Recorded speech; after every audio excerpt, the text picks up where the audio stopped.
สวัสดีเก๋ สวัสดี สวัสดีวันนี้อาจารย์อยากถาม2คำถามก็คืออันที่1ก็คือวันนี้ได้เรียนจบม .7 แล้วก็ความรู้สึกของเก๋เป็นแนวใดแล้วก็คำถามที่2คือเก๋มีแผนการแนวใดสำหรับการไปเรียนต่อเลยสำหรับน้องแมนน้องรู้สึกว่าน้องดีใจได้ที่ได้จบแล้ว แต่ว่ามันก็ยังคิดฮอดความทรงจำที่มีกับหมู่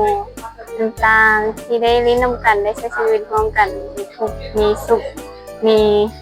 ผิดกันบางเที่ยมีบ่เข้าใจกันได้แต่สุดท้ายก็ยังกลับมาลิ้นน้ำกันอยู่น้ำกัน มันเป็นสิ่งที่มีค่าหลายเป็นบทเรียนชีวิตที่ดี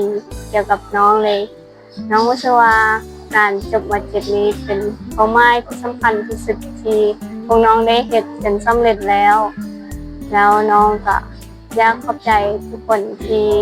ช่วยเป็นกำลังใจให้น้องได้เรียนจนจบอย่างเช่นพ่อแม่และครูอาจารย์ที่ส่งเสริมการเรียนให้น้องได้เรียนจนจบ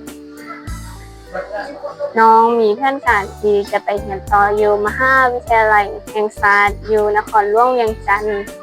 น้องจะเรียนเกี่ยวกับธุรกิจ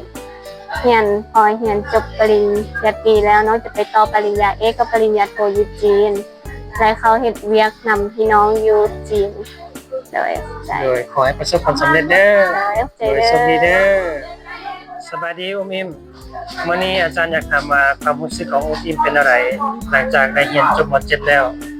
น้องรู้สึกใจให้ว่าทุกสิ่งทุกอย่างที่ผ่านกันมาจบลงแล้วแล้วก็รู้สึกดีใจที่ว่าทุกคนแบบตั้งใจในการก้าวหน้าในการศึกษาทำเรียนน้องอยากจะขอบใจครูอาจารย์ทุกคนที่ทุกคนล้อมให้พวกน้องเป็นคนดีได้ดีแล้วก็รู้สึกภูมิใจในตนหมู่คนในห้องที่ว่าผ่าน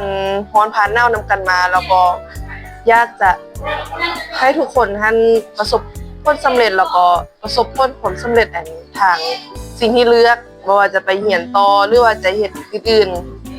โดยแล้วก็อีกหนึ่งคำถามคือมีเป้าหมายแนวใดเด้อยากไปเรียนต่ออยู่ไสอนาคตอยากเป็นหยังเรื่องอนาคตนี่น้องก็ยังบ่แน่ใจคือกันแต่ว่าน้องท่านอยากศึกษาหลายๆอย่างแต่ว่าเป้าหมายของน้องในตอนนี้คือไปเรียนต่ออยู่เกาหลีขอบใจเด้อเลยขอบใจ